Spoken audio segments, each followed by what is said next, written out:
Doctor சொன்ன மாதிரி நீங்க திரும்பவும் அமெரிக்கா போறது தான் நல்லதுன்னு எனக்கு தோணுது. கொஞ்சம் யோசிச்சு பாருங்க சார். ம் ஆ, சரி, நான் கிளம்புறேன் சார். கொஞ்சம் இருமா. உன் மனசுல இருக்கிற கேள்விகளுக்கு பதில் தெரிஞ்சுக்காமலே நீ கிளம்பிக்கிட்டு இருக்க. என் வாழ்க்கையில நீ எப்படிப்பட்ட மாற்றத்தை ஏற்படுத்த போறன்னு நீ பார்க்கணும்ல.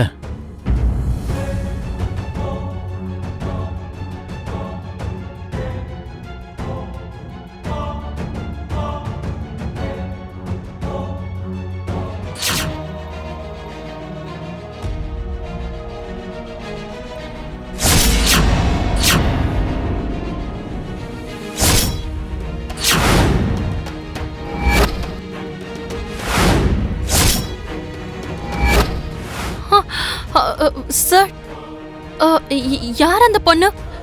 அந்த பொண்ணு பார்க்க என்ன மாதிரியே இருக்கா? இவதான் என்னோட பொண்ணு. நாங்க தவம் இருந்து பெத்த பொண்ணு. ஒரு நாள் மிகப்பெரிய விபத்து ஏற்பட்டுச்சு.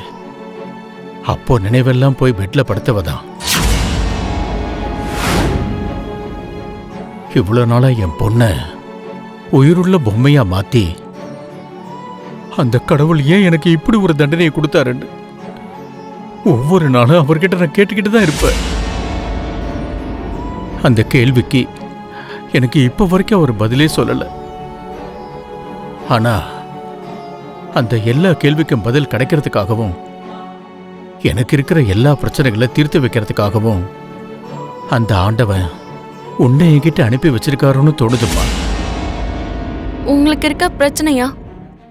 அத நான் தீர்த்து வைக்க போறேனா? நீங்க பெரியவர், மரியாதைக்குரியவர்.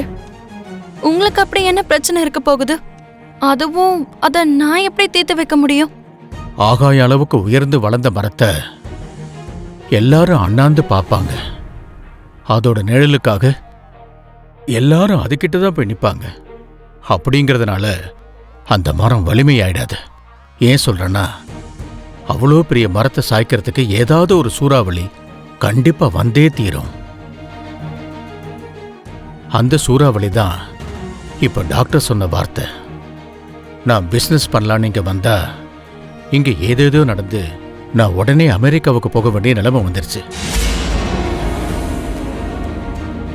அம்மா லக்ஷ்மி, நீ எனக்கு ஒரு உதவி செய்கிறியம்மா? என்ன சார் அது? அந்த ஆண்டவனோட எண்ணமா இல்ல விதியோட விளையாட்டான்னு தெரியல. இன்னைக்கு நாம 2 பேரும் சந்திச்சிருக்கோம். அது மட்டும் இல்லாம நீ பார்க்கறதுக்கு அப்படியே என் பொண்ணு மாதிரியே இருக்க. ஒரு முக்கியமான ப்ராஜெக்டை முடிக்கணுங்கிறதுக்காக நான் இந்தியாவுக்கு வந்திருக்கேன். ஒரு நேர்மையான கன்ஸ்ட்ரக்ஷன் கம்பெனியை பார்த்து அந்த ப்ராஜெக்டை ஒப்படைக்கலாம்னு நினைச்சேன். ஆனா எதிர்பாராம இப்படி ஆயிடுச்சு. இந்த ப்ராஜெக்டோட பொறுப்பை நீ ஏத்துக்கிறியாம்மா?